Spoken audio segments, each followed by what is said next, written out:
40 minutos sobre las 9 de la noche, Julio Ramsés Pérez Boga. Muy buenas noches. Buenas noches. Bueno, Julio Ramsés Pérez Boga es muy conocido en VTelevisión, nos ha ayudado a desentrañar y a aclarar muchas cosas que tienen que ver con la fiscalidad y lo traemos porque la excusa es bárbara. Acaba de ser nombrado presidente de los inspectores de Hacienda de toda España. Enhorabuena, antes que nada, supongo que más trabajo del que ya tienen. Sí, bueno, ante todo muchas gracias y bueno, un poquito más de trabajo sin duda vendrá porque se va a sumar al quehacer diario de la inspección, se va a sumar pues bueno, la representación de esta asociación que tanto nos está ahora aquí haciendo hablar. Porque supongo que últimamente estáis siendo más demandados, sobre todo por los medios de comunicación, que antes, ¿no, Julio? Sí, verdaderamente, como cada vez hay más noticias de corte fiscal, pues nos suelen preguntar a nosotros pues como expertos en la materia.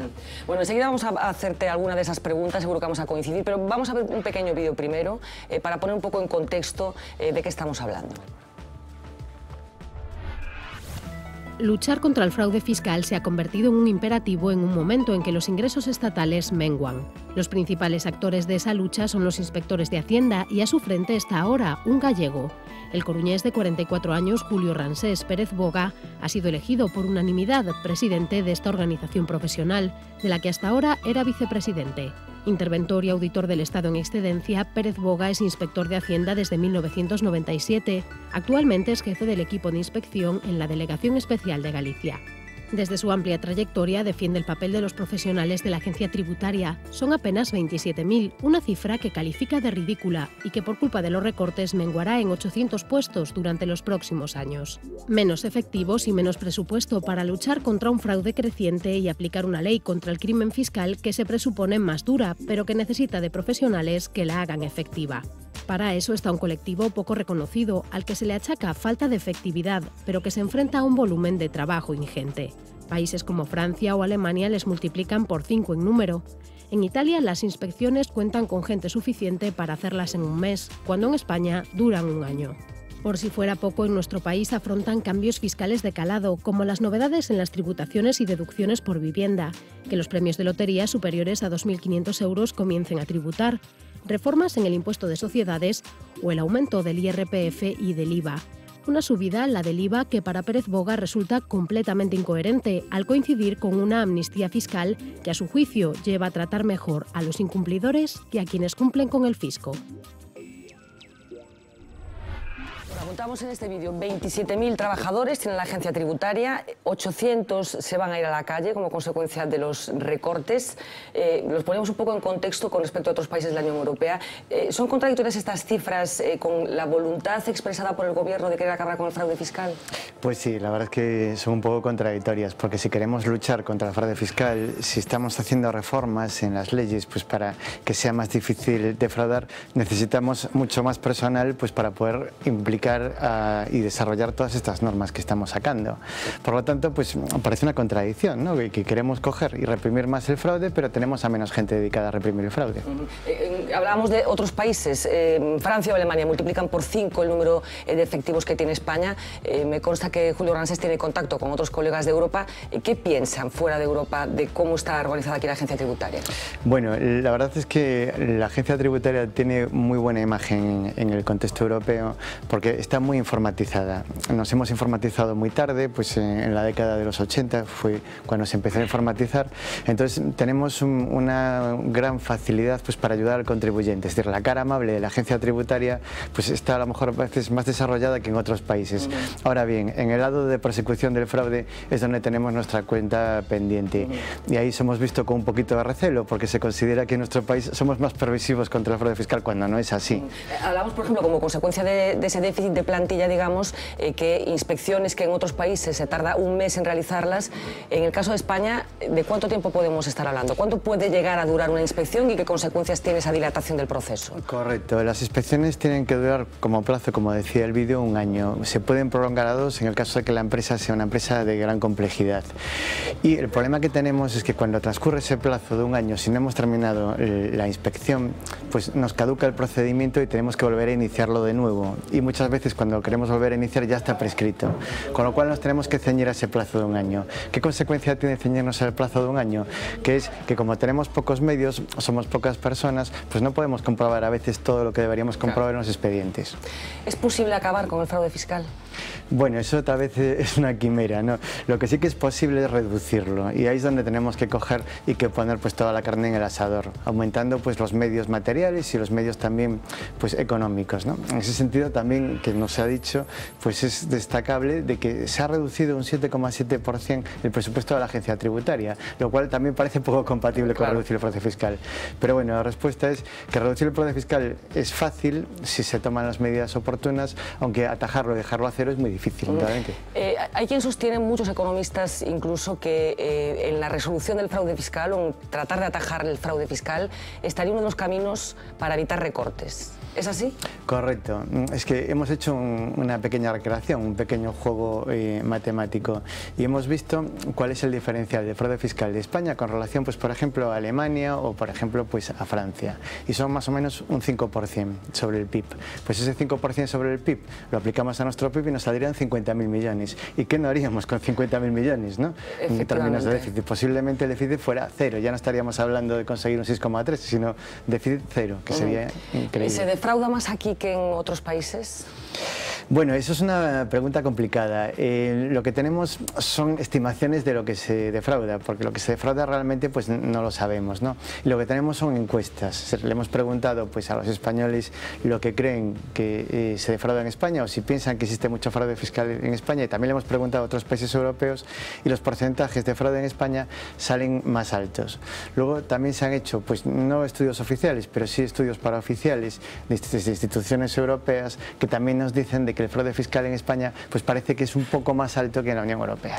Habla de estudios paraoficiales porque no hay estudios oficiales ni se prevé que los haya con carácter inmediato sobre el fraude fiscal en España. Correcto, eso es una de las reivindicaciones que tenemos desde nuestra asociación, de que en vez de estar discutiendo sobre si el fraude es un 10, un 15 o un 23%, pues que debería haber un organismo económico, que sería el Instituto de Estudios Fiscales, que es un ente que pertenece a nuestro ministerio, que debería estudiar concienzudamente pues cuál es el fraude que hay en España para dar una cifra. ¿Pero es una singularidad esto de España o en otros países tampoco hay estudios oficiales sobre la economía sumergida y aquí tampoco? O sea, ¿es algo especial de España o es habitual que no haya estudios oficiales sobre esto? Bueno, vamos a ver, suele ser bastante habitual porque los gobiernos no quieren meterse el dedo en el ojo en el sentido de decir pues estamos permitiendo un fraude fiscal del 10-15%.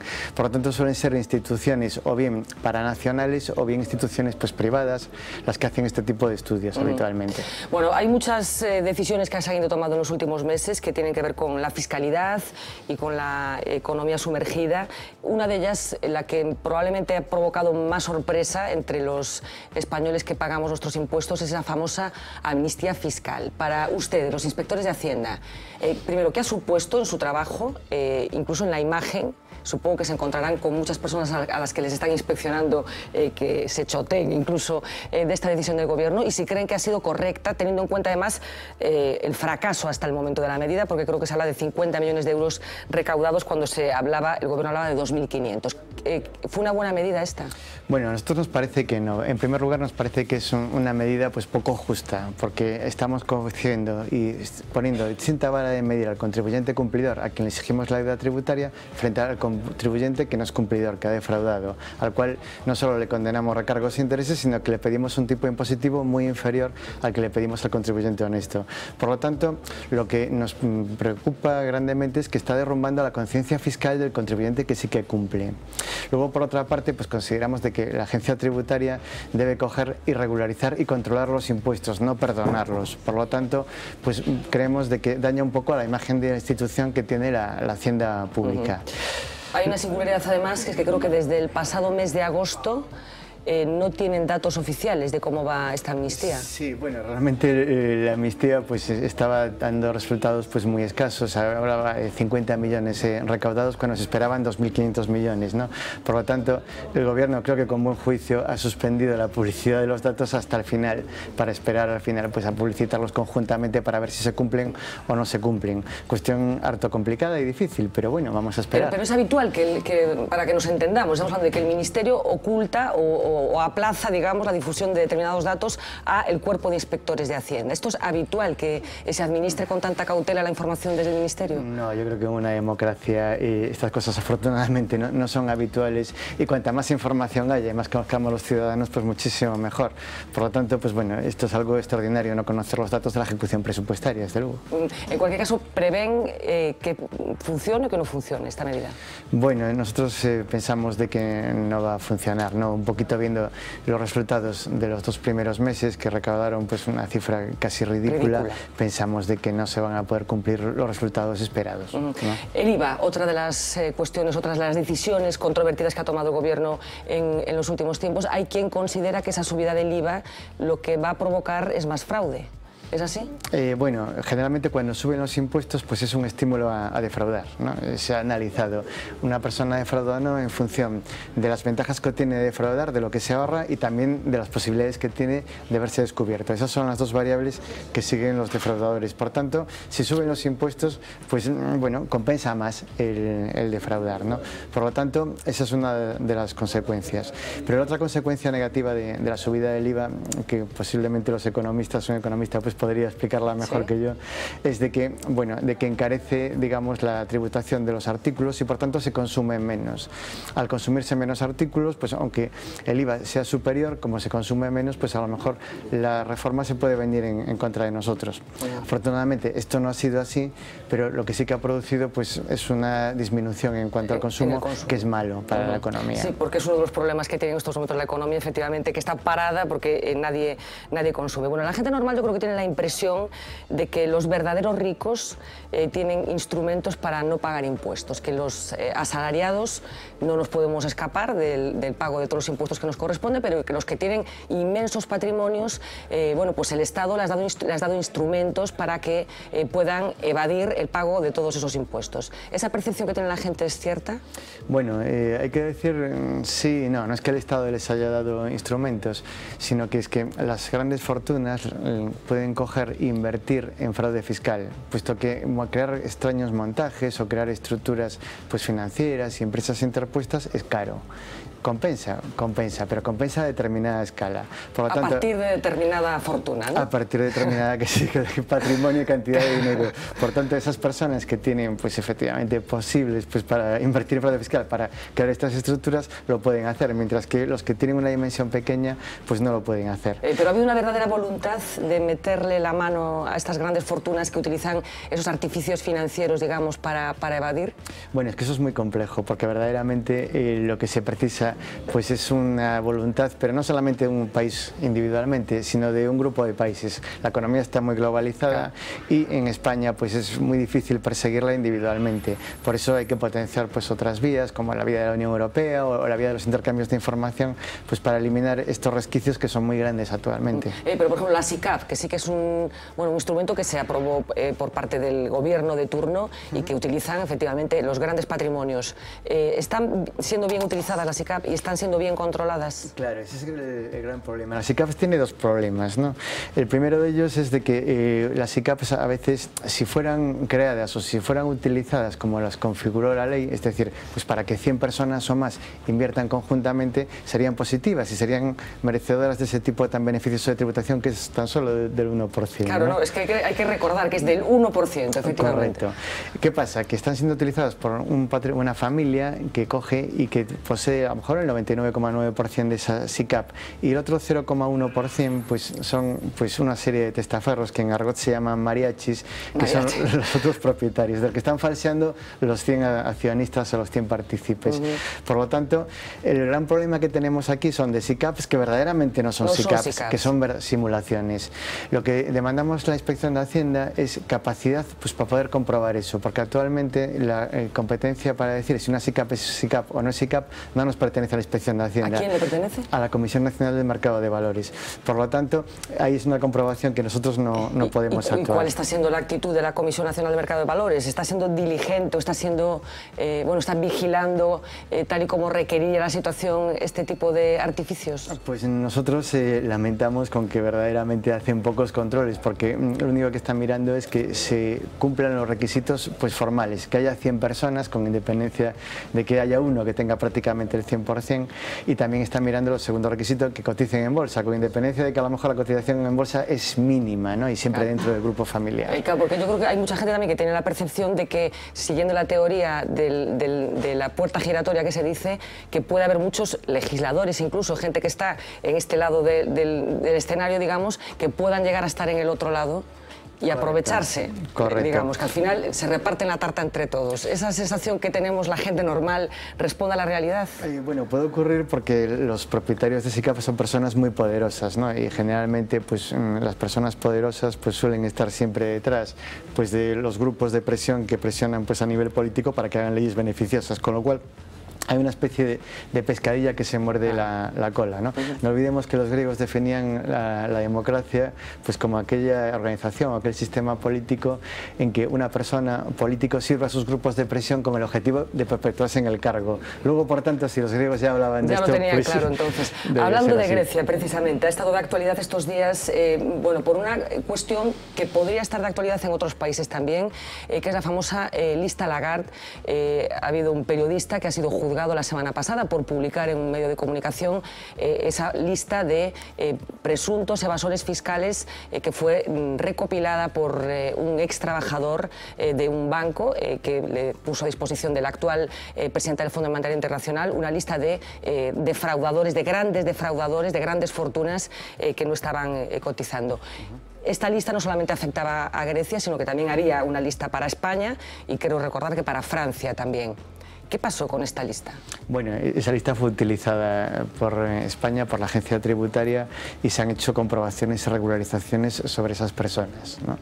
Es cierto de que se ha dicho de que estaba viciada porque había sido tenida fruto de un delito, fruto de un robo, pero nosotros siempre hemos considerado, la agencia tributaria y la inspección de Hacienda, de que nosotros la obteníamos a través de un intercambio diplomático con otros países. Por tanto, pues sin ir más allá, pues el origen a nuestros efectos era totalmente lícito y legal, que era un intercambio de información. O sea, en el caso de España sí que se utilizó esa lista para tratar de regularizar la situación de las personas que estaban en ese listado. Correcto, correcto. Bueno, más novedades que tienen que ver con su trabajo. Los premios de la lotería, que acaba de legislarse también en este sentido.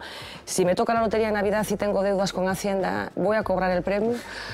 Bueno, si te toca en Navidad sí que lo cobrarás porque la medida entra en vigor el 1 de enero. Sería la lotería del niño. Efectivamente. ¿Qué consecuencias va a tener para la gente de una forma directa? Por ejemplo, esta pregunta que yo le hago. Sí. Si yo tengo una deuda con el fisco, digamos, y me toca la lotería, ¿ya no voy a cobrar ese premio? No, sí que se va a cobrar. Va a tener dos consecuencias. Por una parte, van a tributar, porque hasta ahora, a partir de 1 de enero del año que viene, los premios de lotería van a tributar, que hasta ahora no tributaban.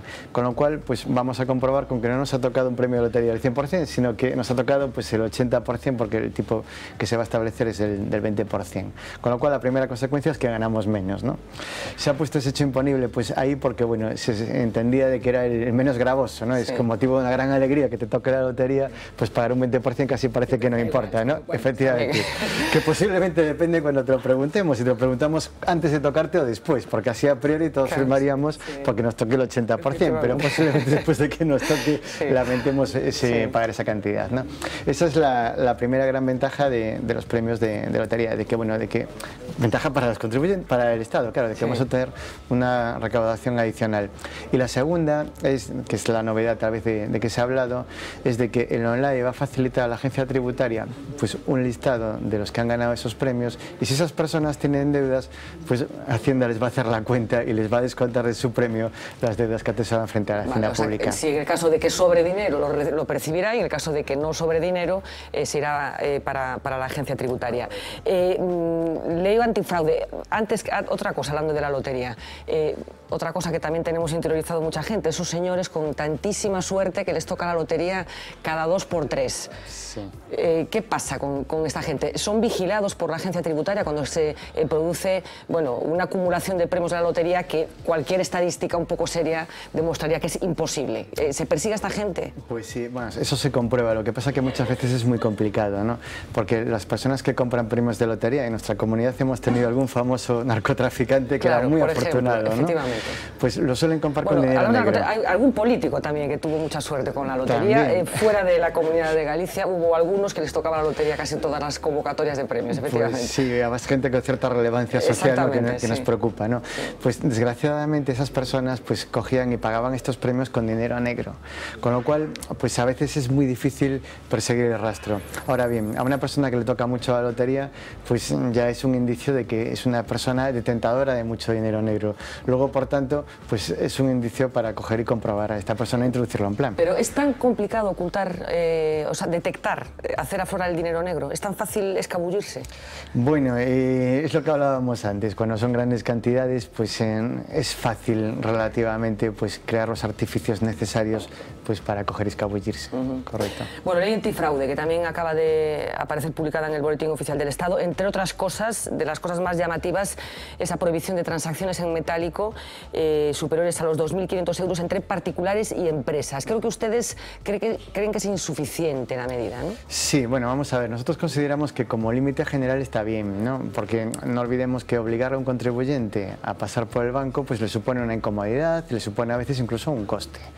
Por lo tanto, tenemos que coger y conjugar pues, el control de la economía pues, con un coste razonable y no imponer obligaciones demasiado gravosas. 2.500 como límite general está bien, pero a lo mejor para determinadas cuestiones debería bajarse. Pues, por ejemplo, como se hace en Francia, ¿no? Pues para los pagos que se corresponden con una nómina. Es decir, las nóminas consideramos de que por debajo de 1.000 euros, por encima, perdón, de 1.000 euros, sí que se deberían pagar pues, a través de un medio que deje un rastro, ¿no?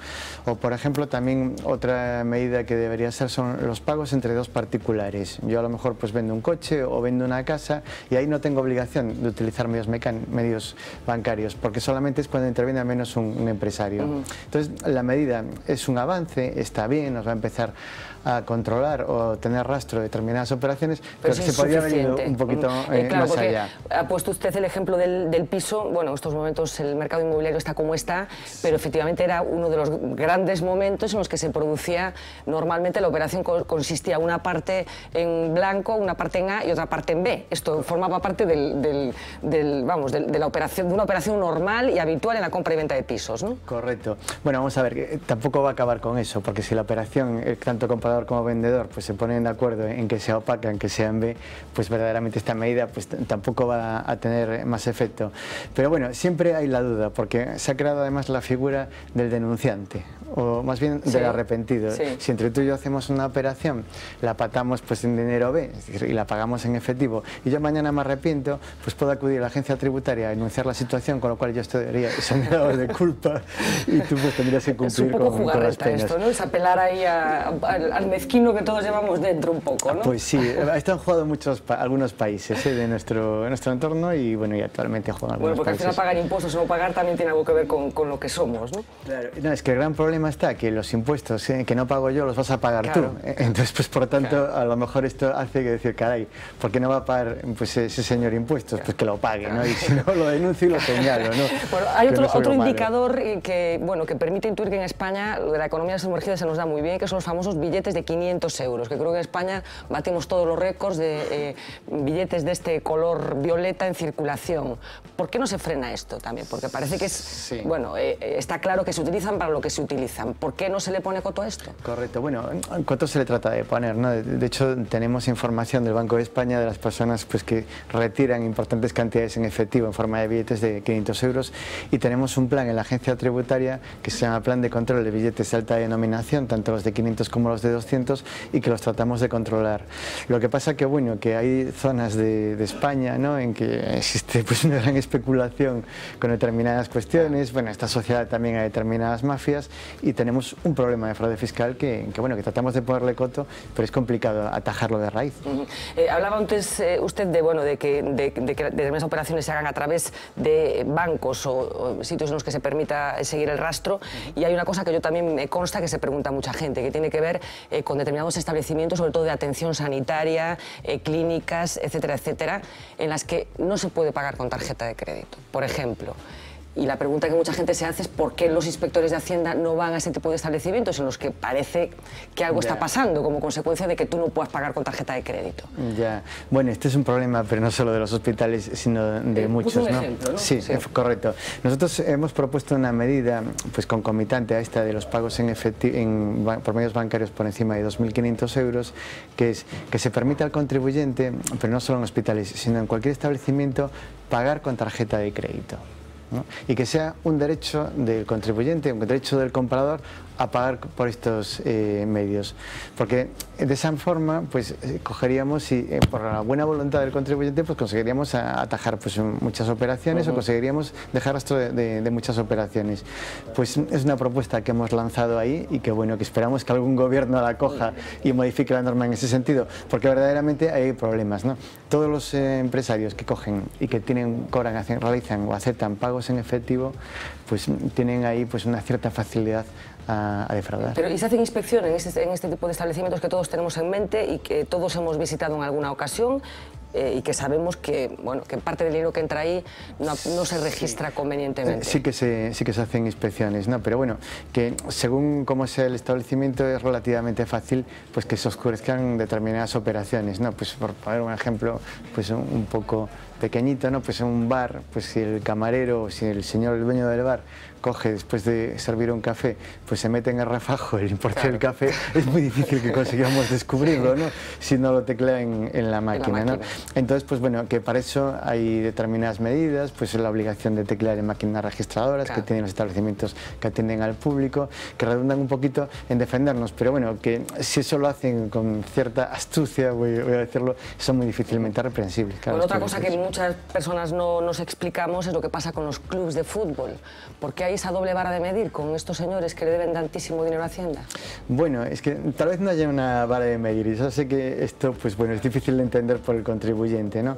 Pero los clubes de fútbol pues son grandes entidades que obtienen grandes cantidades de dinero y que también tienen grandes deudas, que realmente algunos obtienen grandes cantidades de dinero, otros obtienen menos grandes cantidades de dinero, ¿no? Otros no están por allá, pero incluso si vamos a la Liga de Fútbol Profesional de Primera División, pues el más modesto, y nosotros en La Coruña tenemos uno, en La Coruña y el Celta, que también que están en la parte baja de la tabla, y a nivel presupuestario son modestos, pero sí que son máquinas verdaderamente de hacer dinero, ¿no?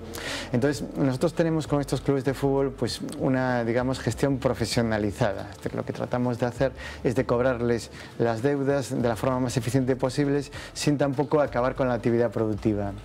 Esta forma de hacer pues nos redunda en que preferimos una deuda, aplazarla y cobrarla poco a poco, a hacer una ejecución que acabe pues con la empresa, en este caso con el club de fútbol, y que al final pues el crédito público pues se vea incobrable. Ya. ¿Y eso qué significa, por ejemplo? Se me ocurre embargar las taquillas, por ejemplo.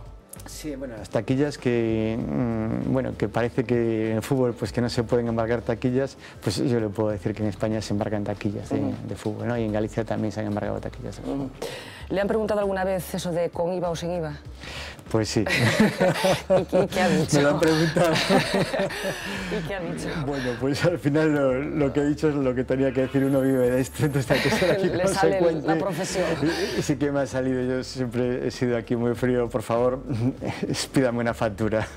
¿Pero le ha tenido que explicar que soy inspector de Hacienda? No, no suele hacer falta. Generalmente, en cuanto escoge, se dice con cierta seriedad, pues pídame la factura, por favor, pues no lo suelen discutir, ¿no? Es decir, que aquí, por lo menos en el ámbito gallego, pues el gallego es cauto. Cuando pero vaya a que sea un inspector de Hacienda. Efectivamente. Bueno, hablábamos antes de empezar esta entrevista, bueno, que eran como, los inspectores de Hacienda eran casi como el cocón, que llegaba a tu casa y se llevaba tu dinero.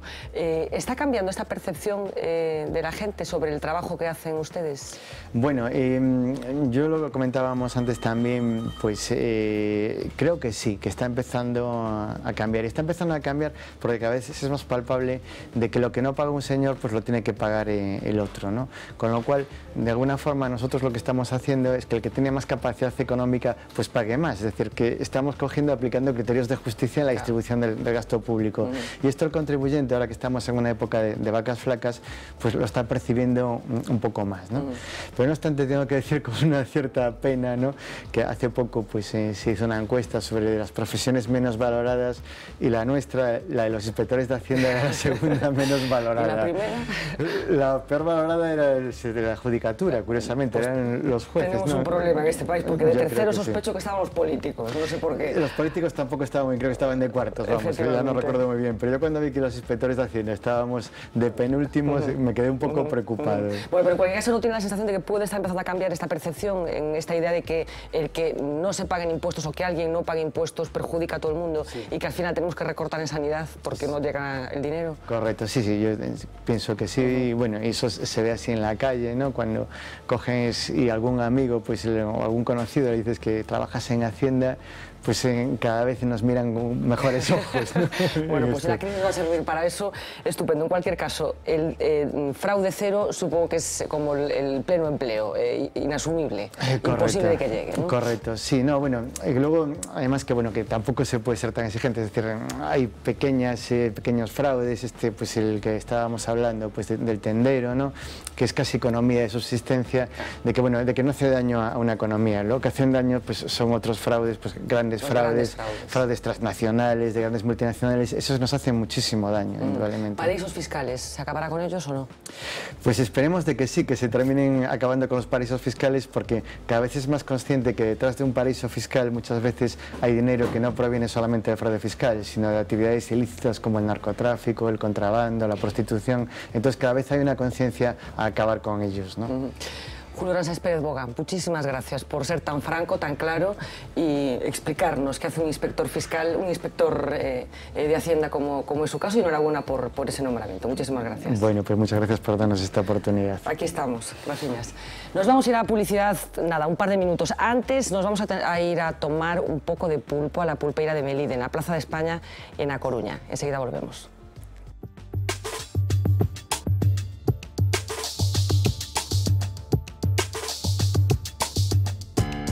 La pulpeira de Melide nace con mis bisabuelos, dos señores de dos pueblos con mucha tradición pulpera, como era el Carballeño y Melide. A partir de ahí, pues bueno, va evolucionando el negocio familiar hasta llegar a hoy, que nada, yo con mis padres abrí una pulpeira aquí en la Plaza de España.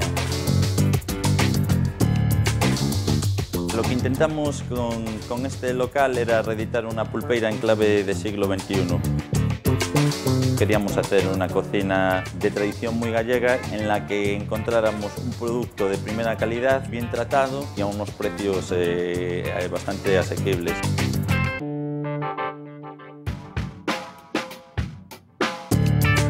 El cliente que viene a la pulpeira tiene que probar el plato emblemático de la casa, que es el pulpo a feira. El pulpo se hace como una pulpeira tradicional de toda la vida, en ollas de cobre, con agua, y lo de cocer es secreto de familia, o sea, no se puede contar.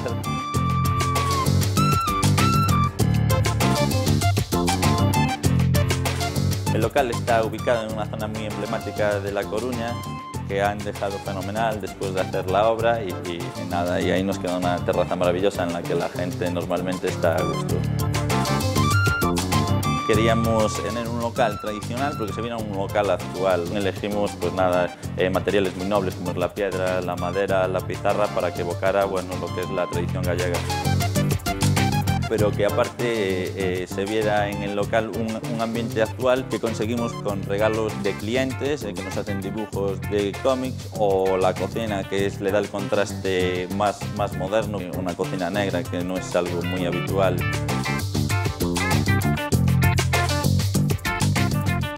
La clientela que viene al local es de todo tipo. Te puedes encontrar desde un chaval de 20 años que viene con su novia y sale la primera vez a cenar, hasta gente de negocios o comidas familiares. Yo creo que la gente viene a la pulpeira de Melide porque es un lugar donde nosotros tenemos una calidad-precio muy buena y muy asequible. Aquí lo que pretendemos es dar un producto de primerísima calidad a un precio bastante razonable. Por una media de 25 € puedes comer aquí perfectamente.